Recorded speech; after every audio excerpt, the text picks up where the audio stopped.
So brothers and sisters, it's an honor and a privilege to introduce our next speaker. In fact, this is the 7th time I have introduced him at a CSEA event. He is a product of our great public schools that allowed him to become a 20-year social worker, a city council member, and a school board member. Public education has always been his top priority, and he understands the important impacts of the work we do. So he has always had our backs. That's why he's always had our backs. That's why we had his back last year in his successful race for Superintendent of Public Instruction.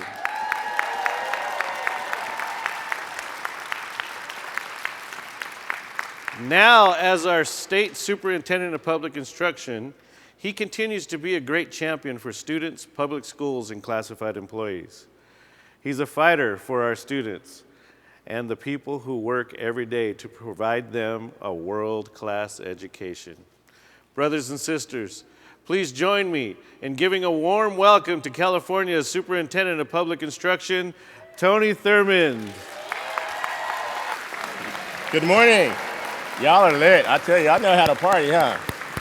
I saw some of y'all last night, too. Let me just say so. Good morning. Morning. Buenos dias. It is truly a pleasure to be with you. And so thank you, Mr. President. I'm sorry you had to go through all these introductions. We'll start working on number 8. How about that? So it is an honor to be with you. Thank you for the invitation. Thank you for allowing me to come here early enough to see you in action at 80s night. So last night I saw Cyndi Lauper, Bruce Springsteen, and I know I saw Run DMC. Where you at? I know I saw you. I'm the king of rap. There is none higher. Oh, okay.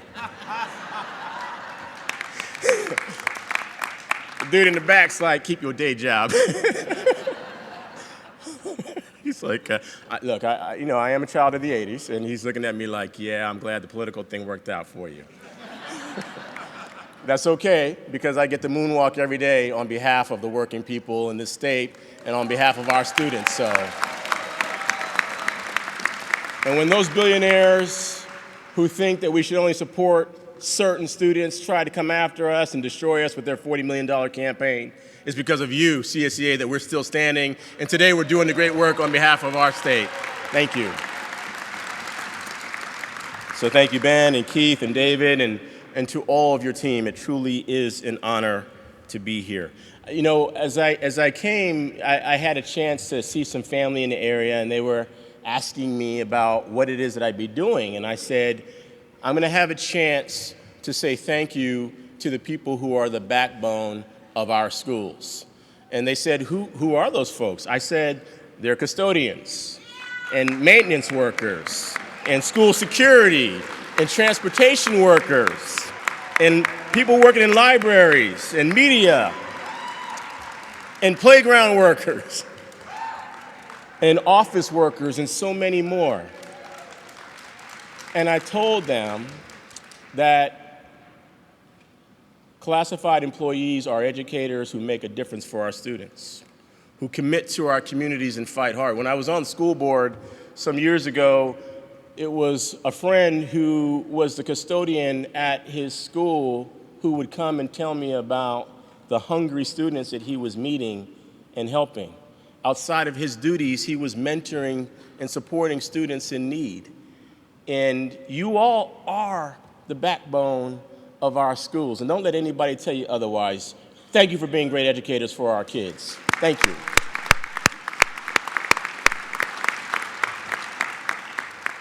Our students need you. I know, because I did too. I was one of those hungry students.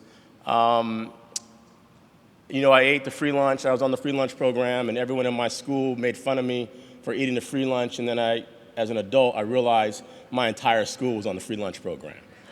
I don't know what that was all about. Some of you know my story. I was born in Monterey when it was Fort Ord. Now it's CSU Monterey. I knew there'd be some Monterey people up here. My mom was an immigrant. She came here from Panama. And she landed in San Jose as a teacher. My dad, also an immigrant, all the way from Detroit by way of Mississippi. My father went right into the U.S. Army as a young man and deployed to Vietnam. And thank you to our veterans. My father, I had my first conversation with my father just before my 40th birthday. My father told me that the physical and mental scars of war kept him from our family.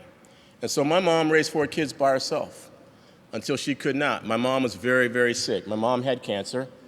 And when I was 6 years old, my mom lost her battle to cancer. And so her 4 kids got split up, and we didn't see each other for many, many years.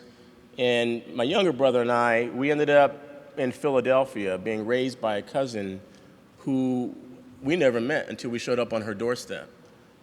And she raised us as her sons, and we struggled. She worked as a nurse's aide and went to school at night, and we were on the free lunch program, and we used food stamp coupons to buy everything. And as a young man, I was ashamed because of our need for public assistance, and it seemed like anytime I went to the grocery store to buy something, somebody made an announcement, right? These were, some of y'all know what I'm talking about, these coupons that were stapled together, right? And you had to tear it out of a book in the line.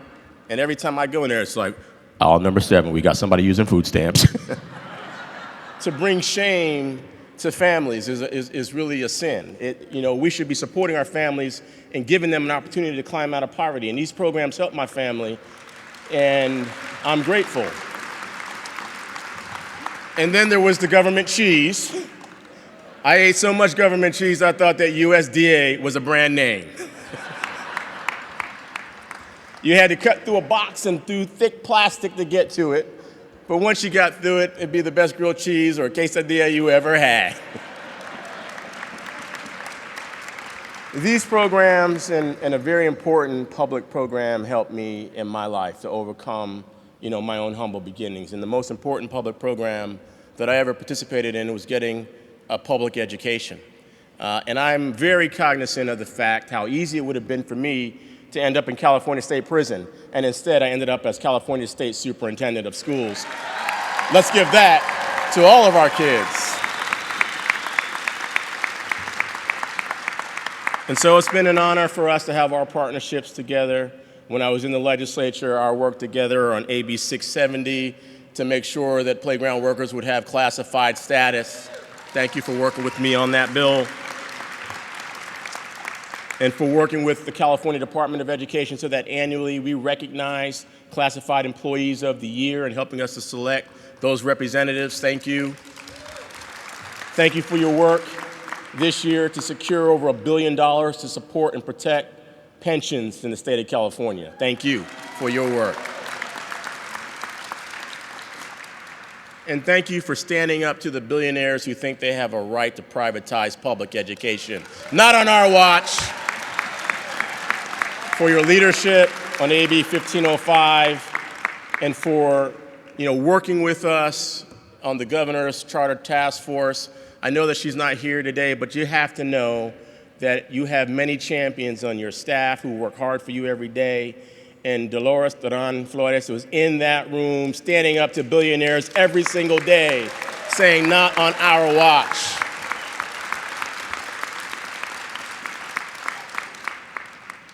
There are people who have said to me that we should just focus on the kids who show promise and potential. And I've told them, I reject that notion. All of our kids show promise and potential. It's our responsibility to help them grow their potential. And so I appreciate having partners like you as we do this work together. But we have so much more to do. We have students who are homeless. We have students who are in foster care. We have a president right now who's trying to make it harder for our students to get access to the free lunch program, to Medi-Cal, to programs that will help them. And we have to stand up and make it be known that educators don't need guns in classrooms. They need books and materials to help educate our kids. They need real leadership to support our students to be able to have a great future. And these are the things that we're working on at the State Department of Education. And our top priority is to change the way we fund public education. We are 41st in the nation in per pupil spending, even though California is the 5th wealthiest economy in the world. I believe the saying that they say, you show your values by what you put in your budget. That means if we value our kids as number one, let's make them number one in our budget, and let's do that work to move California to number one. There'll be ballot measures coming before us in 2020 that give us a chance to raise another $5 billion for K-12 education, and we've got to do more to support our community colleges and our higher education and support, see, they're like, don't forget the community college staff. We're here for you. And all the efforts, he says thumbs up. Peace, y'all.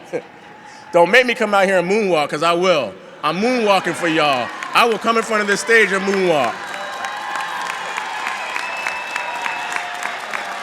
I will break both my ankles right out here trying to break dance right now. Because that's what I was doing in the 80s. I was that kid in my basement on a piece of cardboard trying to figure out how to spin on my back. It didn't work out too well, but I will moonwalk for you in California State Capitol and make sure we fight for you and for our 6 million students. We've named a literacy campaign for our state because we know that many of our students are unable to read at grade level. I taught a civics class for students who are in a juvenile camp.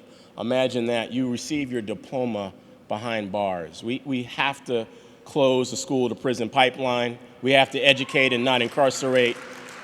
This year, we're sponsoring a bill that will ban for-profit prisons in the state of California forever. No one should profit off of our babies.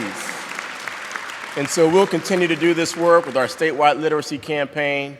I've named among our top priorities the work that we must do to close the achievement gap, the opportunity gap, to make sure that students of color and students from low-income backgrounds get a top-notch education and a chance at a great life, to live a great future, that they get access to courses in science and technology and to engineering, arts, and math so that they can hold the jobs of the future. There'll be 1.5 million jobs in technology in just a few years, and we'll have only half the applicants for those jobs unless we provide more computer science and coding. And let's not kid ourselves. Our students, they know technology instinctively. I don't know about your family, but my 2 daughters, they're teenagers, 13 and 16. Whenever I buy a new device and they watch me trying to figure out the instructions, they snatch it out of my hand. They said, "Dad, why are you doing that? This is how it works." They start doing things to it. And I was like, "How do you know?" They say, "We just know." I call them the IT department. Our kids know intuitively the technologies that we are using for everything. But we've got to make sure that they have access to computers, that they have access to Wi-Fi. There are parts of our state where students will get access to Wi-Fi unless a truck with a hotspot pulls up to their school. I'm sorry, we are California. We are the leader in technology. Let's be the leader for our students so they can lead and take care of us in the future. We're building all kinds of programs at the Department of Education. We want you to work with us. I've named a special work group that's focused on how we protect pensions. We want your ideas there. I've named a work group on how we build permanent revenue for our schools. We'd love to have your input there because we know that the next economic downturn means that there'll have to be cuts if we don't create more stable funding for education in California. And we want to be in a position where we can give our classified employees what they deserve, a raise, and pay you for your efforts. In order to do that, we've got to increase the revenue that comes into the state of California, and that's why I've named this work group to help us get there. It's why we're working hard to close the achievement gap. It's why we're working hard to support 1,000 school districts throughout the state, and we want your help. And until we get that raise figured out, I'm so proud that the governor has heard our call to support our educators. I've been asking for 4 years for funding to build affordable housing for our educators, and guess what? The governor put it in the budget, and now we have that funding to build affordable housing for classified employees, for certificated employees, We even have a program that if you want assistance with your down payment assistance to be a first-time home buyer, we even have that program in the state of California. So we are here to work with you. I love your theme, and we want to join with you in facing the future together. I want to be able to be with you. You all are out here when I walked in dancing to Gloria Gaynor saying, "I will survive." I know somewhere Gloria Gaynor is just smiling that you all did justice to her song. I'm going to break dance for you and do a little moonwalk. And then together, we're going to face the future together on behalf of our 6 million students. Thank you so much for all that you do.